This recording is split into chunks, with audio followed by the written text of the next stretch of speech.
le queremos regalar un recuerdo que es la imagen de su casa. Espera que sobreviven por ahí. Y muchísimas gracias por estar con nosotros.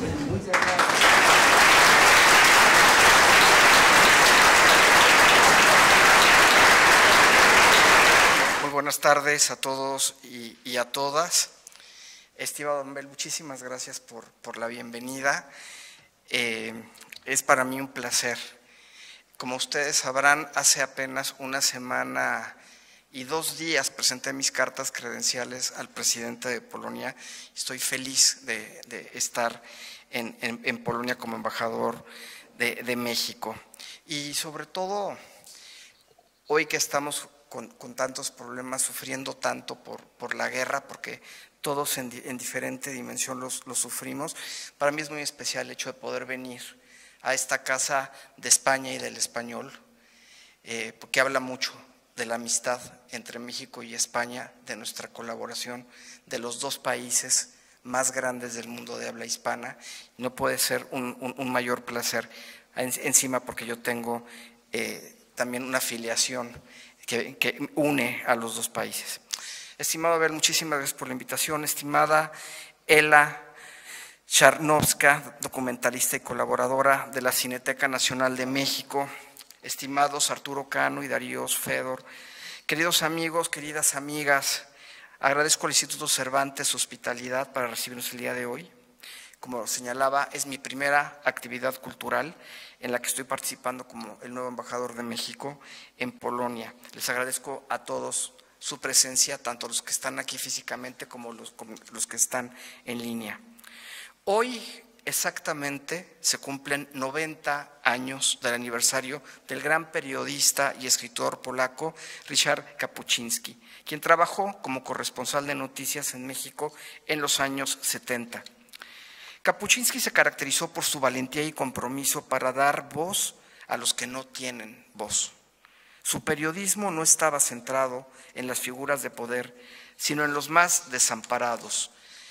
En las circunstancias actuales en las que nos encontramos desafortunadamente hoy, me parece que la obra de Kapuściński tiene total relevancia. México ya condenó enérgicamente los actos de agresión de Rusia contra Ucrania, exigiendo el cese inmediato de las hostilidades, el respeto a la integridad territorial de Ucrania y la búsqueda de una solución diplomática al conflicto. Hoy más que nunca debemos proporcionar auxilio a las personas que huyen de los conflictos armados y valoran el trabajo de los corresponsales y periodistas que arriesgan sus vidas para informar lo que está pasando. Quisiera felicitar a Ela Charnovska por su documental Los Ríos, el viaje a México con el maestro Kapuściński, realizado gracias al apoyo de una beca del Gobierno de México. En el documental aparecen distintos personajes del mundo cultural, periodístico e intelectual de México, como la escritora de origen polaco Elenia Poniatowska, Premio Cervantes de Literatura 2013. Kapuściński, queridos amigos, queridas amigas, es sin ninguna duda uno de los ejemplos más brillantes de los vasos comunicantes entre periodismo y literatura. El periodista polaco alguna vez dijo: para ejercer el periodismo ante todo hay que ser buenos seres humanos. Las malas personas no pueden ser buenos periodistas. Si se es una buena persona, se puede intentar comprender a los demás, sus intenciones, su fe, sus intereses, sus dificultades y sus tragedias.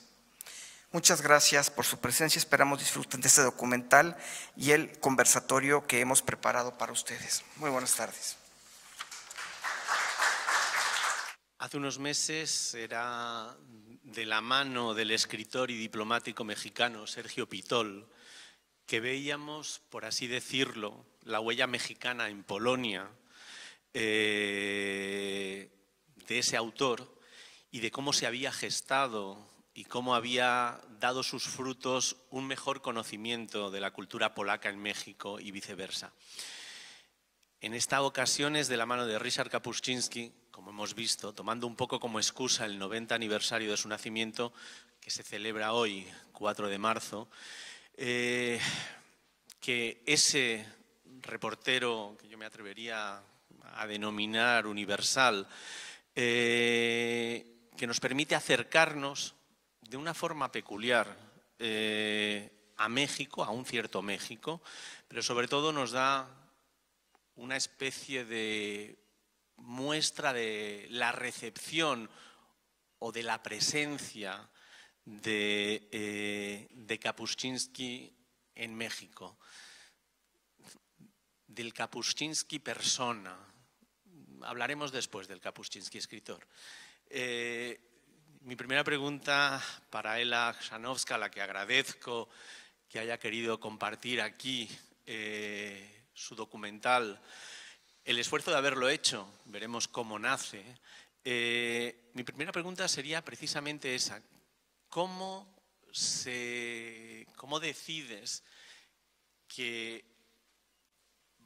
vas a hablar de Kapuscinski en México desde una visión mucho más de su estancia que de los ecos del Kapuscinski, por ejemplo, en los autores mexicanos? Pregunta que después le haremos a nuestro invitado al otro lado del océano, Antonio Cano, al que también doy la bienvenida, igual que a Darius Fedor, aquí presente. ¿Cómo nace la idea de esta forma de plantear precisamente el enfoque del documental? Tak mówię po polsku. La idea de esta película iba naciendo durante años, durante toda mi edad adulta, y como podéis ver, se trataba de un vecino mío. En cierto momento mi vida se unió a México y me he dado cuenta de que voy aprendiendo este país a través de la sensibilidad de Kapuscinski que he percibido en sus reportajes.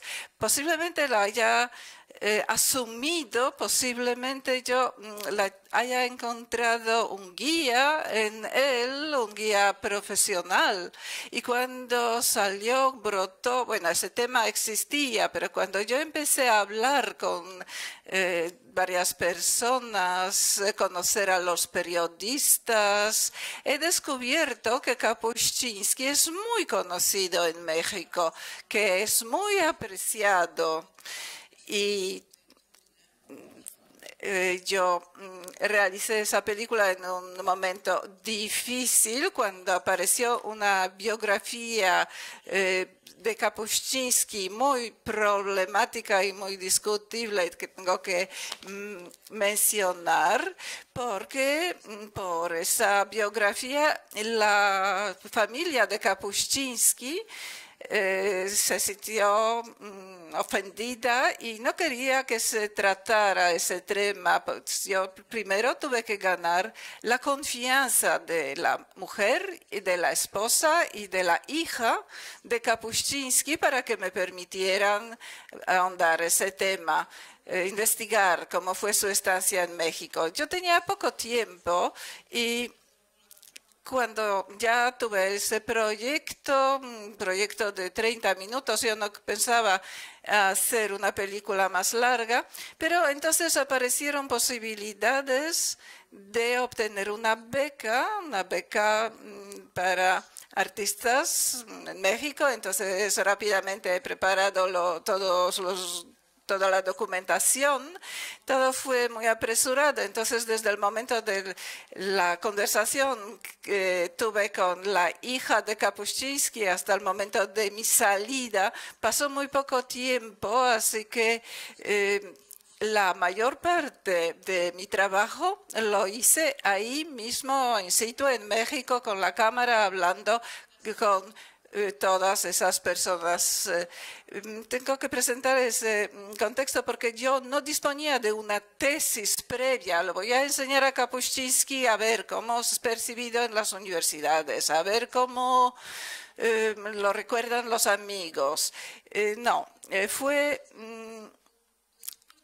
una estancia relativamente corta, la de Kapuscinski en México, en comparación con toda su vida de trabajos. Fueron solo 4 años como reportero de la agencia polaca de prensa en el año 72, y yo lo sabía de la documentación, de la familia, de documentos que he encontrado en la biblioteca universitaria. Entonces empecé a buscar las huellas de una persona, de un periodista, de un escritor, sin prejuicios, sin tesis previas, y entonces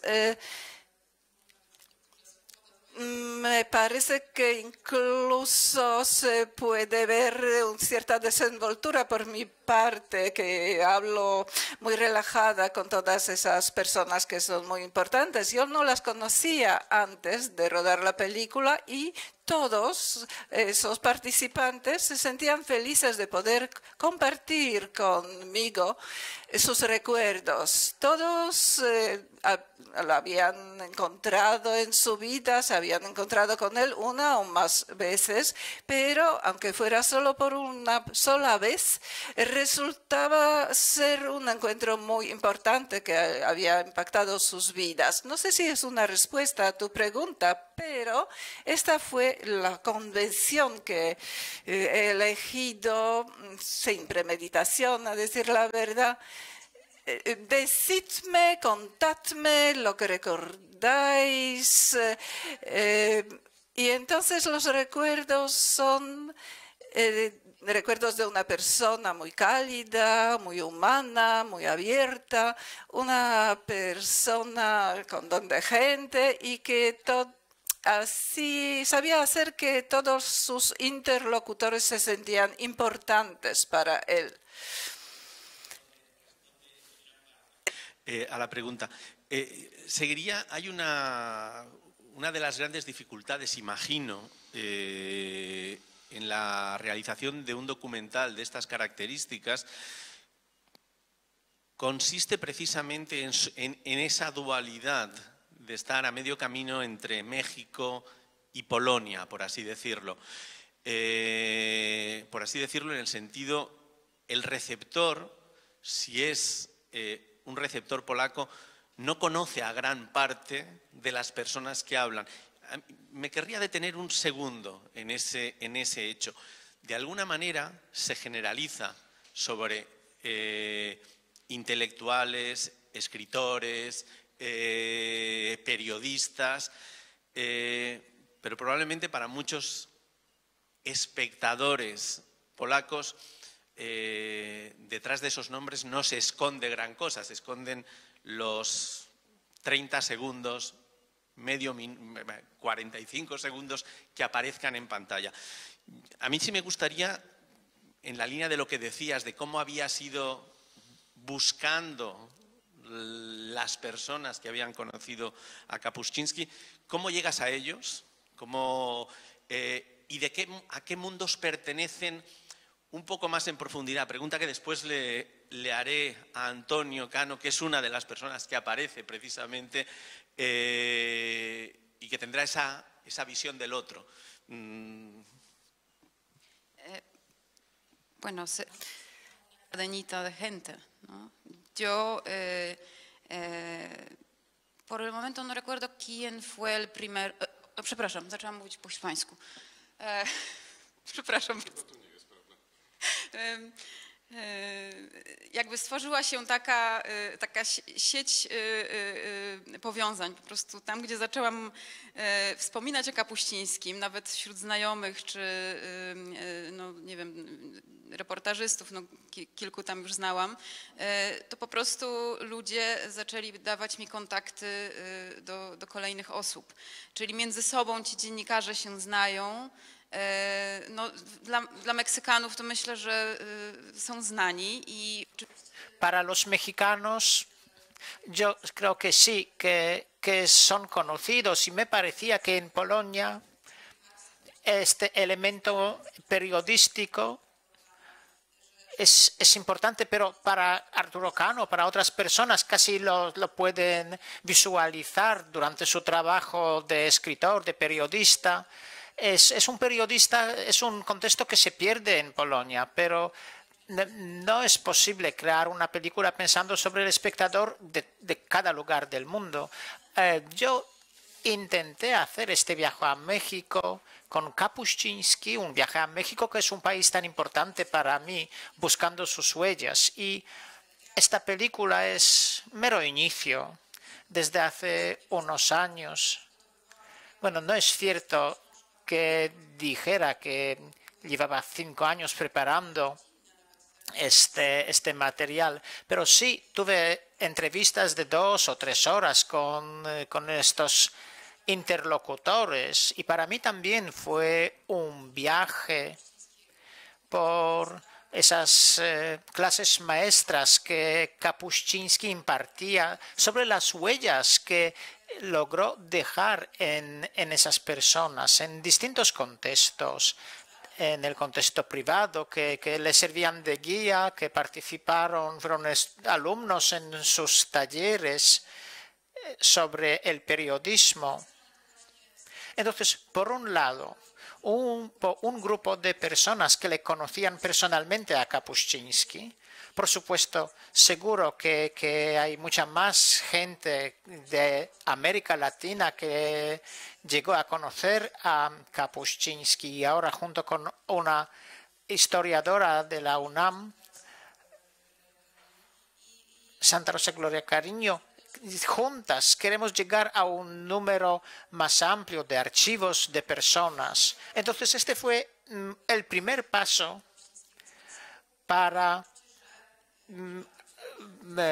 ambientar a Kapuściński en México. Por supuesto, son cosas que aparecían en esta biografía que he mencionado, aparecían también informaciones, pero lo importante para mí fue entrevistarme con esas personas reales y preguntar sobre lo que sentían estando en contacto con Kapuściński.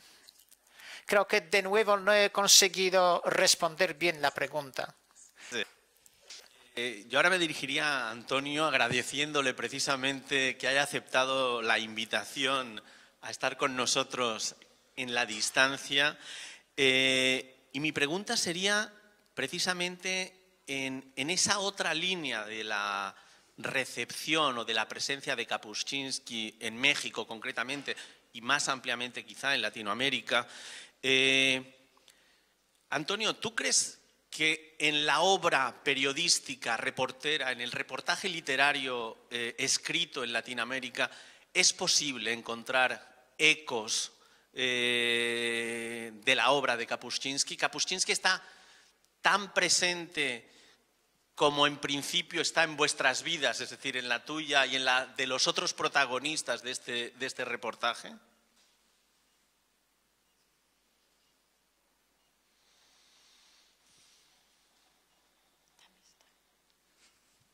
No se te oye. Tienes el sonido quitado, creo. ¿Me escuchan ya? Ahora, perfecto. Sí. Buenas noches en Varsovia, buenos días en México.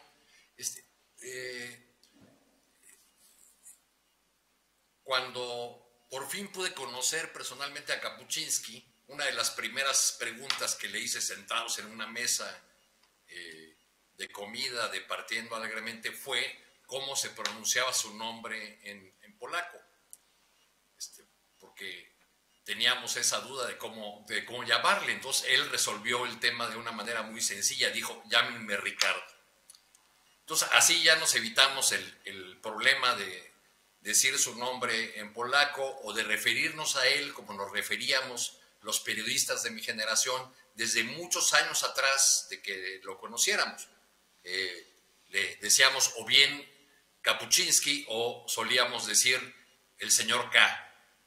A partir de la visita a México en 2001, sobre todo para quienes tuvimos la oportunidad de asistir a un curso que organizó la Fundación García Márquez y conocer personalmente al gran reportero Kapuściński, pues para nosotros sería en adelante Ricardo.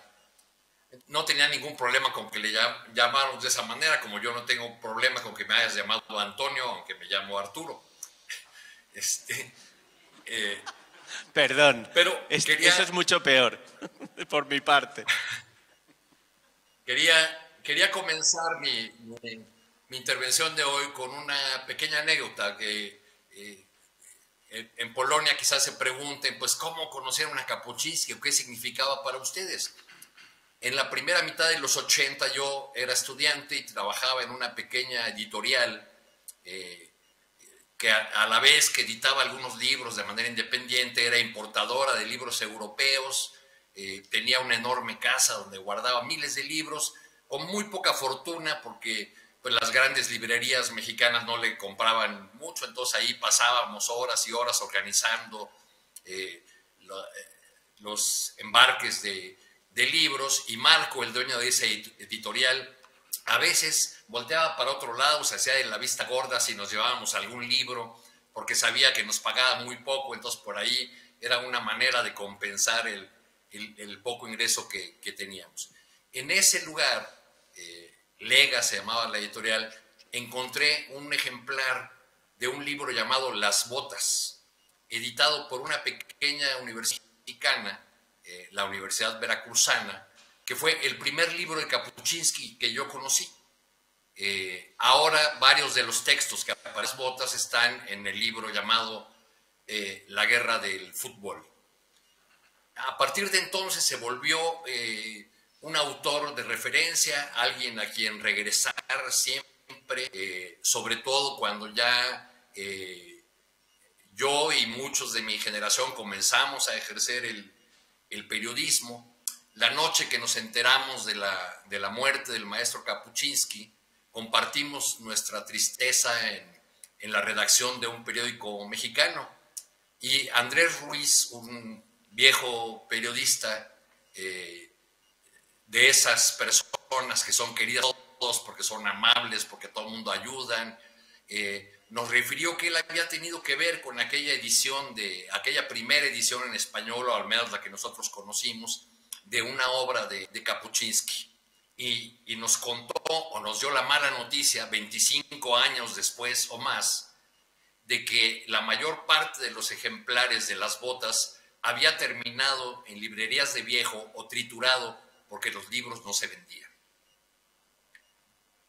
Ese fue nuestro primer acercamiento a Kapuściński, pero de ahí pues hubo otros más. Siempre, como decía al principio, se convirtió en un autor de referencia, primero como estudiante para tratar de encontrar, y uno las encuentra de una manera ineludible, porque cada vez, según la edad en la que uno va leyendo a Kapuściński, primero como estudiante, luego ya como reportero en exilio, luego ya como periodista maduro, pues va encontrando nuevos ángulos, nuevos secretos de la narración literaria en el periodismo, y por eso digo que es uno de nuestros maestros ineludibles, Kapuściński. Bueno, ahora ya no sé cómo llamarte, si Arturo o Antonio, quiero decir, tengo un problema. Lo dejaremos en Arturo, venga, empieza igual.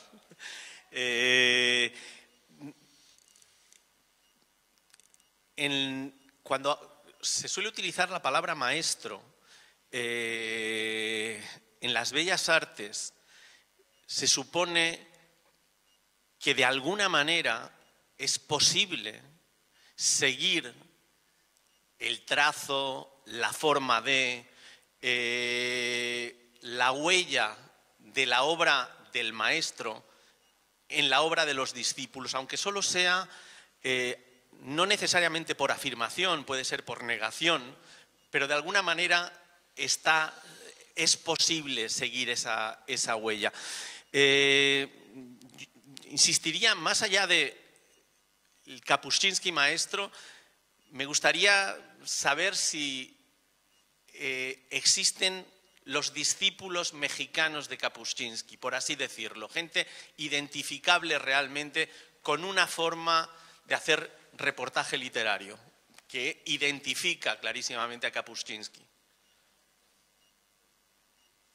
Sí, por supuesto. Yo creo que incluso en la película de Ela pues aparecen varios de esos herederos de Kapuczynski y herederos o quienes hemos tomado a Kapuczynski como un maestro y hemos aprendido de sus narraciones, además de los que tuvimos la oportunidad de estar en ese célebre curso del año 2001.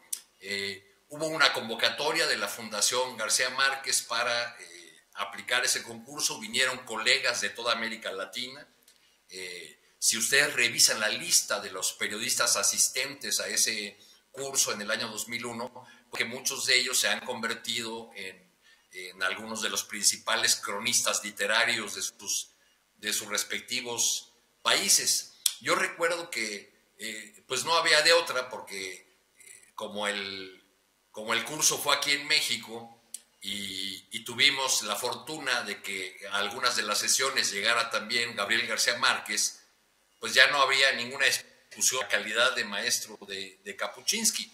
Cuando llegó García Márquez se sentó y nos dijo: yo soy el mejor, el más antiguo y más intenso lector de Kapuczynski, pues ya no había duda de que era un maestro para nosotros.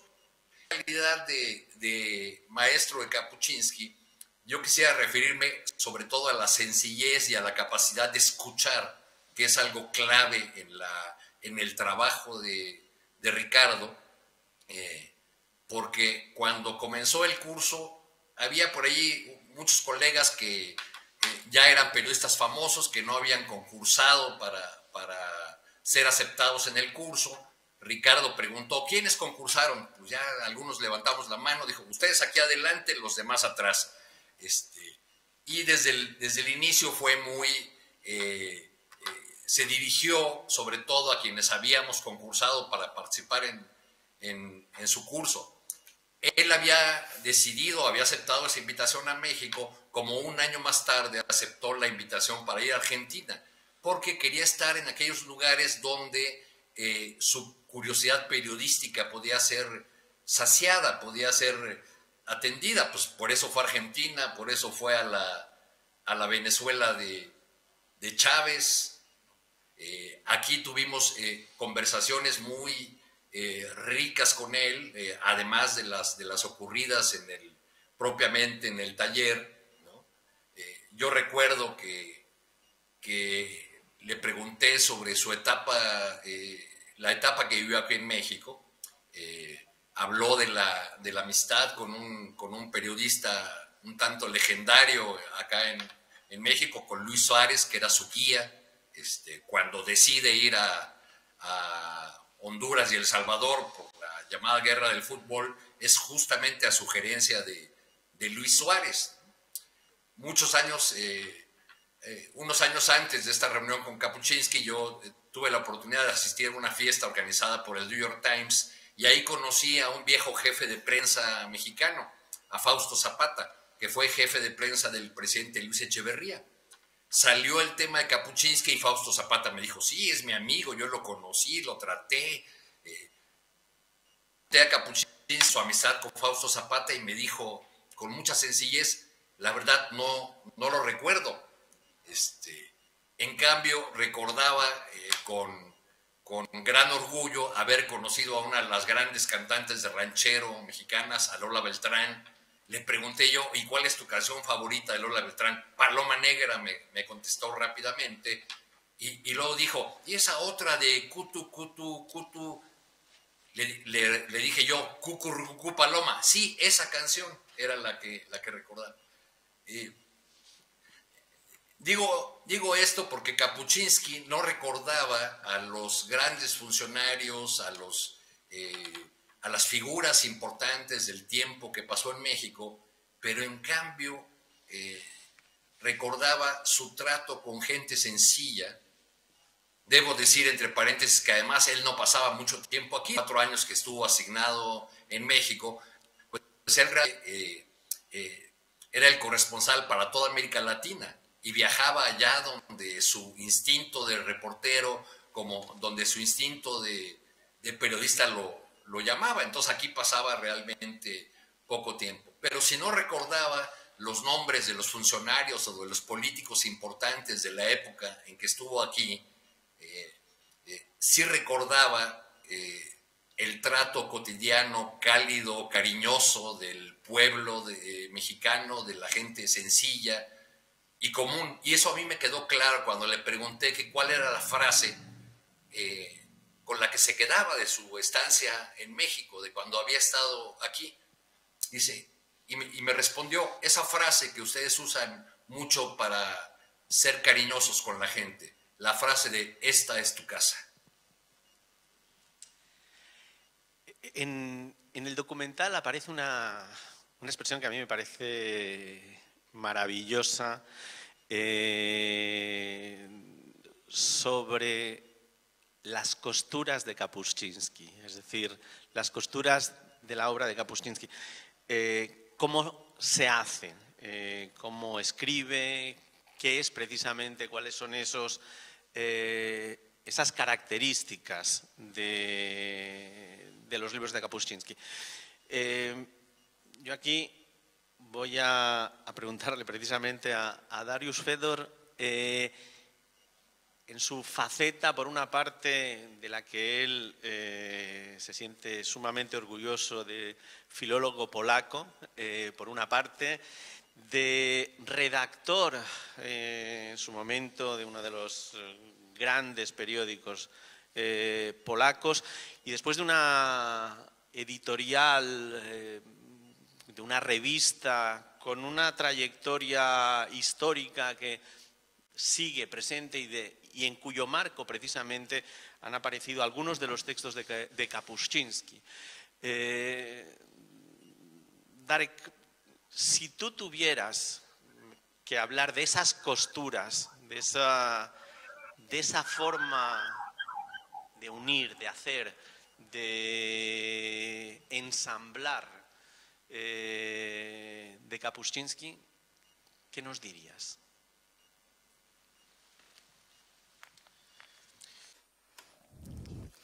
Yo sobre todo quisiera decir que siento mucho no tener unos 20 años más, porque entonces podría presumir de que Kapuscinski fuera vicejefe de la revista Continentos.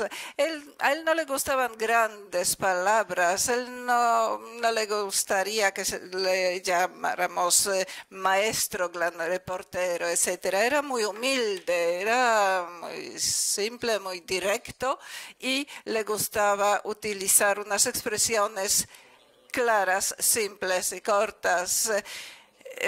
Se ha mencionado aquí, lo ha mencionado ella, contagio de interés, que contagiaba por el interés por el mundo. Entonces, me parece que se trata de un concepto importante y que me resulta muy próximo. Todos los que han conocido la escritura de Kapuscinski, bueno, quiero compartir una reflexión con ustedes, una reflexión al ver la película. Yo desde hace algunos días, por las noches, salgo de casa y miro el cielo. Miro el cielo nocturno buscando sonido, un sonido que dura algunos segundos, después vuelve el silencio.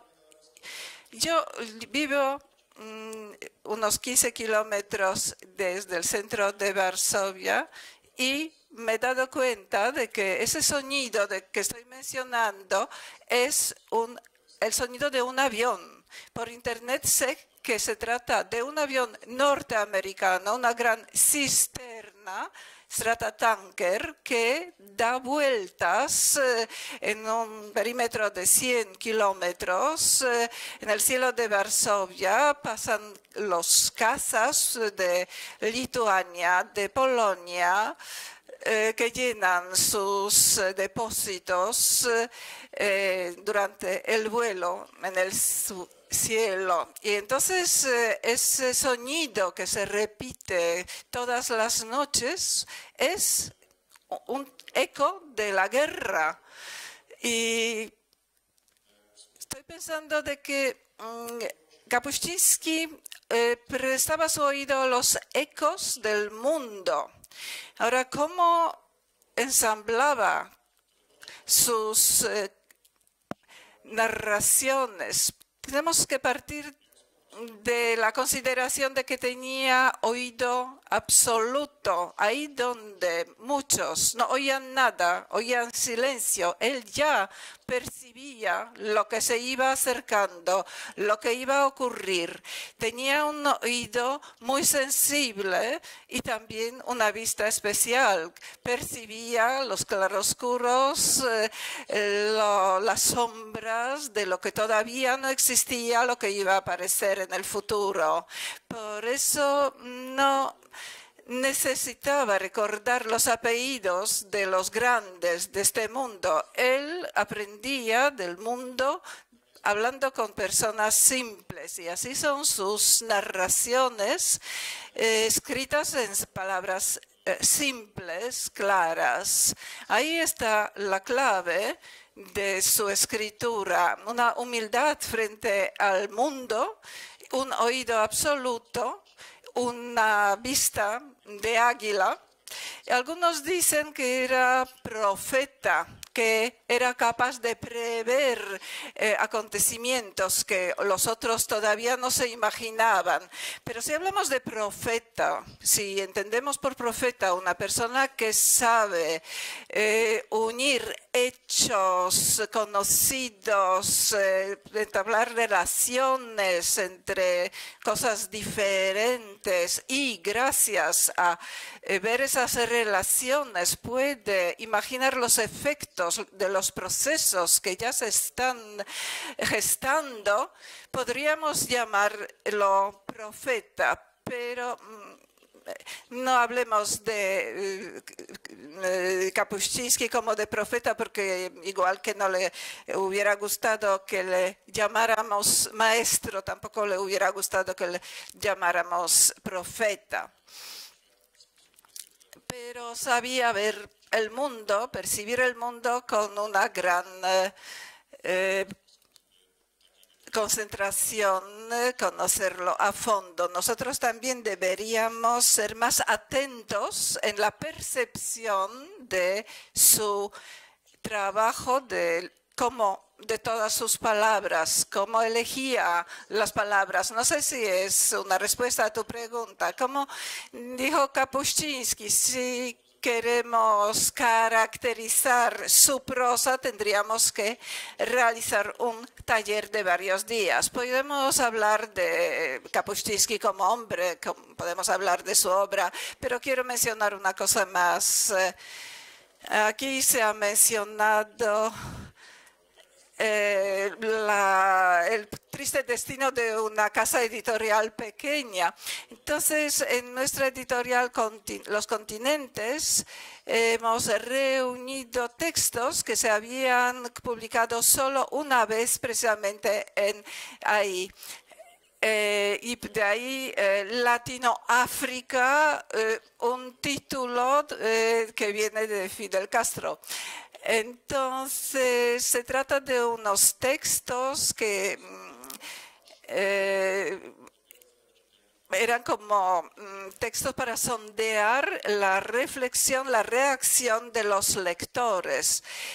Él escribía para una revista muy leída en aquel entonces en Polonia, y podía percibir la recepción de los lectores y después seguir escribiendo sobre el tema, pero ya conociendo la reacción, cómo funcionan sus textos, y entonces partiendo de estos textos muy simples, desarrollar los temas y finalmente publicar libros amplios. Anna Meissner, su hija, presenta una tesis interesante. Dice, no se trataba solo de ese tipo de sondeo, se trata de un juego con la censura previa muy importante en aquel momento histórico. Todos los textos, antes de ser publicados, tenían que pasar por la censura previa y el censor tenía que aceptar. Entonces, según su hija, Kapuscinski escribía un texto, se lo llevaba a un censor para ver cómo reaccionaba el censor. Por supuesto, también entablaba como una relación personal, porque del censor como persona dependía la publicación del texto. Pero después, cuando el texto ya era editado, entonces se aseguraba de que si estos textos en el futuro iban a formar parte de un libro más amplio, también iban a pasar la censura, porque es que eso ya se había publicado, ya había pasado por la censura. Entonces ese podría ser un método, su método según su hija. Y tenemos que también pensar sobre los primeros textos sobre cada uno de los temas que después iba desarrollando del año 78 hasta 1989, quitando algunos años de la ley marcial en Polonia. Pregunta, bien. Tras la muerte de Kapuscinski aparecen dos facetas de Kapuscinski menos conocidas del gran público, llamémoslo. Su faceta como fotógrafo y su faceta como poeta, con la que nace, es decir, con la que empieza a escribir parcialmente, y que abandona una vez llega a la conclusión de que no va a ser un gran poeta, nunca va a escribir como Mayakovsky, literalmente en palabras suyas, y que por lo tanto lo deja, aunque nunca deja de escribir poesía en toda su vida. ¿Hasta qué punto ese Kapuscinski fotógrafo, ese Kapuscinski poeta, que ayudan a formar una imagen completa de la forma de ver el mundo de Kapuscinski, son conocidos en México, en Latinoamérica? Repito que hasta donde yo sé, ese Kapuscinski es mucho más conocido a su muerte que en su vida. Es decir, de repente aparece todo lo que había hecho en vida y aparecen todas esas fotografías, esos poemas, etcétera. Arturo, ¿nos podrías, no sé hasta qué punto conocíais, se conoce la obra fotográfica, poética de Kapuscinski en México, Latinoamérica? Se conoce muy poco, como tú dices, se conoció realmente a su muerte. Que a Kapuscinski sí lo conocíamos entre los periodistas, convocador que permanentemente nos invitaba a no quedarnos en el estrecho marco del conocimiento de nuestra profesión, que siempre hablaba de la necesidad de que el periodista fuera un cazador furtivo de otras disciplinas, de la sociología, de la historia, de la biología, y creo que ahí contribuyó mucho a que autores como Kapuscinski contribuyeron mucho a que una o varias generaciones de periodistas latinoamericanos nos formáramos en la idea que Kapuscinski sintetizaba muy bien. El entusiasmo y la inspiración no bastan. Es necesario todo el tiempo leer, prepararse, formarse y leer de muchos otros campos. Ya las posibilidades de la escritura autor tienen que ver con su talento y con los hechos que esté narrando. Pero a mí nunca se me olvida una de las lecciones que Kapuscinski nos dio en aquel taller que les he mencionado mucho, cuando porque nos habló largamente toda una mañana de cómo había escrito el emperador. Y entonces, todo lo que tuvo que leer, todos los años que tuvo que reportear para poder llegar a ese libro, pero ya a la hora del proceso concreto de la escritura, nos daba una clave, decía, para mí el problema es encontrar la primera frase. Hallada la primera frase, lo demás viene como las olas del mar. Y creo que es algo que podemos ver de manera muy clara en Kapuscinski. En aquel taller que les refiero, nos desesperábamos un poco los de otros países cuando los colegas colombianos le insistían mucho a Ricardo sobre claves para la cobertura de guerra. Estábamos muy lejos de pensar que los mexicanos ahí presentes, unos años más tarde nos convertiríamos en corresponsales de guerra en nuestro propio país por la llamada guerra contra el narcotráfico. Y a esos viajes que luego nos tocó hacer en nuestro propio país para reportear lo que realmente se vio como una guerra y se sigue viviendo en varias regiones de México, pues siempre era una presencia, una compañía indispensable en la literatura de Kapuscinski.